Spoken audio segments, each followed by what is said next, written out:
ಸ್ನೇಹಿತರೆ, ನೀವು ಮುರುಡೇಶ್ವರಕ್ಕೆ ಹೋದಾಗ ಅಲ್ಲಿನ ಬೃಹತ್ ಶಿವನ ಮೂರ್ತಿ ನೋಡಿರ್ತೀರ, ಆತ್ಮಲಿಂಗದ ಕಥೆ ಕೇಳಿರ್ತೀರ. ಆದರೆ ಆ ದೇವಸ್ಥಾನ ಇರುವ ಬೆಟ್ಟಕ್ಕೆ ಕಂದುಕಗಿರಿ ಎಂದು ಹೆಸರು ಯಾಕೆ ಬಂತು ಅಂತ ಯಾವತ್ತಾದರೂ ಯೋಚಿಸಿದ್ದೀರಾ? ನೀವು ಗೂಗಲ್ ಮಾಡಿದ್ರೂ ಈ ಕಥೆ ಸುಲಭವಾಗಿ ಸಿಗಲ್ಲ. ಈ ರಹಸ್ಯ ಅಡಗಿರುವುದು ನಮ್ಮ ಸ್ಕಂದ ಪುರಾಣದ ಪುಟಗಳಲ್ಲಿ. ಸಾವಿರಾರು ವರ್ಷಗಳ ಹಿಂದೆ ಇಲ್ಲಿ ಕಟಾಸುರ ಎಂಬ ರಾಕ್ಷಸನ ಆಳ್ವಿಕೆಯಿತ್ತು. ಬ್ರಹ್ಮನಿಂದ ವರ ಪಡೆದಿದ್ದ ಅವನು ಯಾವ ಪುರುಷನಿಂದಲೂ ಶಕ್ತಿಯುತ ಆಯುಧಗಳಿಂದಲೂ ನನಗೆ ಸಾವು ಬರಬಾರದು ಎಂದು ಅಹಂಕಾರದಿಂದ ಮೆರೆಯುತ್ತಿದ್ದ.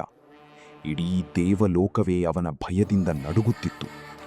ಆದರೆ ಅವನು ಒಂದು ದೊಡ್ಡ ತಪ್ಪು ಮಾಡಿದ್ದ.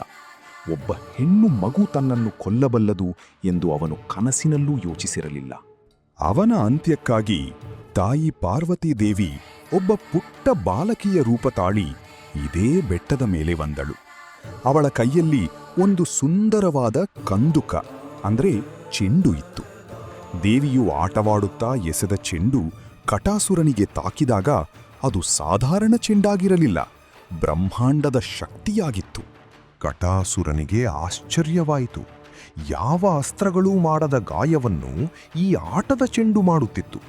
ಯಾಕಂದ್ರೆ ಚೆಂಡು ಆಯುಧವಲ್ಲ, ಅದು ಆಟದ ವಸ್ತು.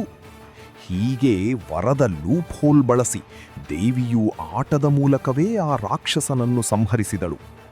ಕಟಾಸುರನ ಸಂಹಾರವಾದ ಆ ಜಾಗವೇ ಇಂದಿನ ಕಂದುಕಗಿರಿ.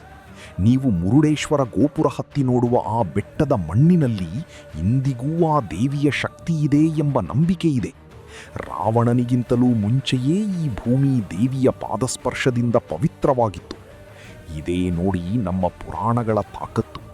ಇತಿಹಾಸದ ಪುಟಗಳಲ್ಲಿ ಮರೆಯಾಗಿರುವ ಇಂತಹ ರೋಚಕ ಕಥೆಗಳಿಗಾಗಿ ಚೆಸ್ಸುವರ್ಸ್ ಅನ್ನು ಫಾಲೋ ಮಾಡಿ. ಈ ವಿಡಿಯೋನ ನಿಮ್ಮ ಫ್ರೆಂಡ್ಸಿಗೆ ಶೇರ್ ಮಾಡಿ, ಅವರಿಗೂ ಈ ರಹಸ್ಯ ತಿಳಿಯಲಿ.